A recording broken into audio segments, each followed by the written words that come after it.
কাগ্রামে ২৭টি জগদ্ধাত্রী পুজো নিয়ে দুদিন ধরে মেতে গ্রামবাসীরা। বাংলায় জগদ্ধাত্রী পুজোর সূচনা হয়েছিল রাজা কৃষ্ণচন্দ্রের হাত ধরে। প্রথমে নদিয়ার কৃষ্ণনগরে শুরু হলেও পরবর্তীকালে হুগলি চন্দননগরে বিস্তার লাভ করে। একই সঙ্গে মুর্শিদাবাদেও ছড়িয়ে পড়ে জগদ্ধাত্রী পুজো। মুর্শিদাবাদ জেলার মধ্যে সর্বশ্রেষ্ঠ এবং সবথেকে বেশি জগদ্ধাত্রী পুজো হয় সালারের কাগ্রামে। এবছর মোট ২৭টি পুজো হচ্ছে গ্রামে। এদের মধ্যে রায়পাড়া, উত্তরপাড়া, দক্ষিণপাড়া, মধ্যপাড়া অন্যতম। একই সঙ্গে পারিবারিক পুজো হিসেবে মহাশয় পরিবারের পুজো বিশেষ খ্যাতি অর্জন করেছে। কাগ্রামে জগদ্ধাত্রী পুজো হয় দুদিন ধরে। সপ্তমী, অষ্টমী, নবমী একই দিনে, অন্যদিকে দশমী ও বা বিসর্জন হয় আরেক দিন। শুধুমাত্র কাগ্রাম নয়, সালার ব্লকের বিভিন্ন গ্রাম তো বটেই, এমনকি আশপাশের জেলা থেকেও অসংখ্য দর্শনার্থী ভিড় করে গ্রামের জগদ্ধাত্রী পুজোয়। ভরতপুর বিধানসভার বিধায়ক হুমায়ুন কবির হাজির হয়েছিলেন কাগ্রামের জগদ্ধাত্রী পুজোয়। বিভিন্ন রং বেরঙের আলোয় সেজে উঠেছে গোটা গ্রাম। পুজো উপলক্ষে কম বেশি সব পাড়ায় বসেছে মেলা। সবকিছু মিলে কাগ্রাম জুড়ে মেতে উঠেছে ৮ থেকে ৮০ সকলেই।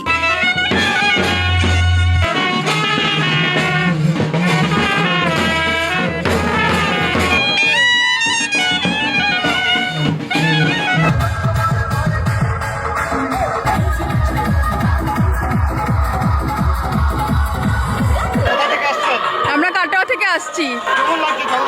এখানে খুব ভালো লাগছে। প্রতি বছরই প্রায় আসা হয়, আমরা দেখি, ঠাকুর দেখি, প্রতিমা দেখি, খুব ভালো লাগে আমাদের। লাইটিং খুব ভালো লাগে। আমরা এখানে খুব ভালো মজা করি, এনজয় করি।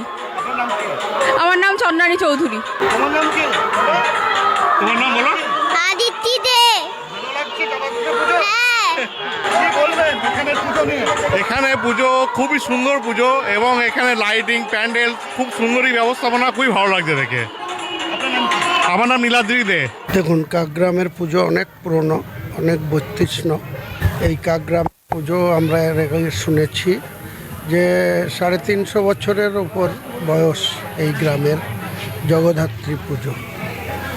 পুজো মানেই ধর্মচারণ করা, তার সঙ্গে সঙ্গে উৎসব যে মুখরিত হওয়া। কাগ্রামের মানুষ এই একটা বছরে, সারা বছরের মধ্যে অনেক পুজো আছে।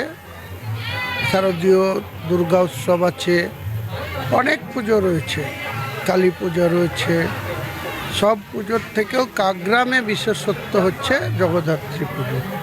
এই জগদ্ধাত্রী পুজো শ বছর ধরে পূর্ব উত্তরসূরিদের স্মরণ করে, তাদের করে আসাকে সম্মান করে, পাথেয় করে এই যে পুজো হয়, এটা যুগ যুগ ধরে, পৃথিবী যতদিন থাকবে এই পুজো এইভাবেই লোক আসবে যাবে, প্রজন্ম আসবে চলে যাবে, কিন্তু পুজো হবে।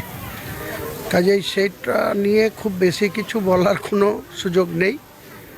আমরা এটুকুই বলতে পারি যে এই গ্রামের এই যে ঐতিহ্য, এখানে এই পুজোকে উৎসবের মেজাজে সবাই শান্তিপূর্ণভাবে, শৃঙ্খলাপরায়ণ হয়ে, পরস্পরের প্রতি আরও বেশি ভ্রাতৃত্বর বজায় রেখে যাতে পুজোর দিন কটা ভালোভাবে চলে, এটাই বলব।